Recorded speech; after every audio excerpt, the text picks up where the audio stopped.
ভাইকে যদি আরেকবার আগের মতো হাঁটতে দেখি। কথাগুলো বলতে বলতে কান্নায় ভেঙে পড়লেন কচুয়ার উত্তর পালাখাল গ্রামের এক বোন। তার ভাই জাকির হোসেন মোল্লা আজ কয়েক মাস ধরে মৃত্যুর সাথে লড়াই করছেন। বিরল রোগে আক্রান্ত হয়ে শয্যাশায়ী হয়ে পড়েছেন তিনি।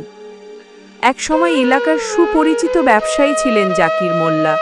পরিশ্রম আর সততার কারণে সবার আস্থাভাজন হয়েছিলেন। পরিবার, আত্মীয় স্বজন ও প্রতিবেশীদের সাথে প্রাণবন্ত সম্পর্ক ছিল তার। কিন্তু হঠাৎ করেই অজানা এক রোগ তাকে কেড়ে নেয় কর্মক্ষমতা থেকে।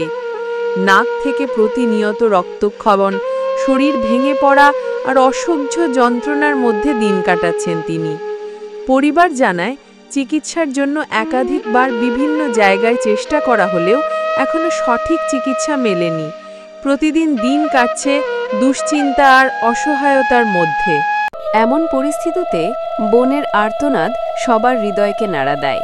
তিনি বলেন, আমার ভাইকে যদি সুস্থ দেখতে পাই তবে সেটাই হবে জীবনের সবচেয়ে বড় পাওয়া।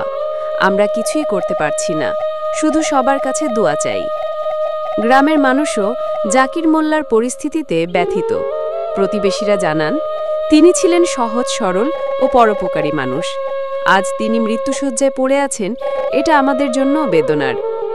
মানবিক এই পরিস্থিতিতে জাকির মোল্লার পরিবার, আত্মীয় স্বজন ও গ্রামবাসী তার সুস্থতা কামনায় সবার কাছে আন্তরিক দোয়া চেয়েছেন।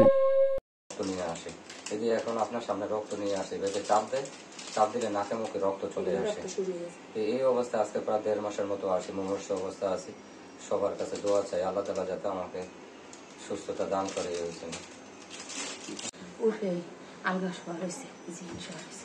অনেক কতখানে তো গেছে, ডাক্তার কবিরাজ দেখাইছে, 10 জন আলাম খাওয়াইছে, কইছে আল্লাহ দিলে ইনশাল্লাহ ভালো হয়ে যাবে। 10 জন বড় বড় আলাম খাওয়াইছে, বাইরে আংটি দিছে, তাবিজ তোমার দিছে, শ্বশুর বাড়িতে 1 সপ্তাহ রাখা যাচ্ছে, কত রকম করছে বাইরে। আল্লাহ দিলে কইছে ভালো হয়ে যাবে।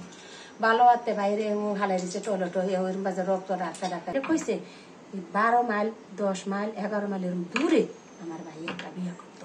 বিয়ে করলে এডি আমার বাইরের উপরে এডি সব না সইরা যাইব, এডি সইরা হেন যাইব আমার বাইরে না, আমার ভাই বিয়ে করাতে মুহূর্ত সম্ভব।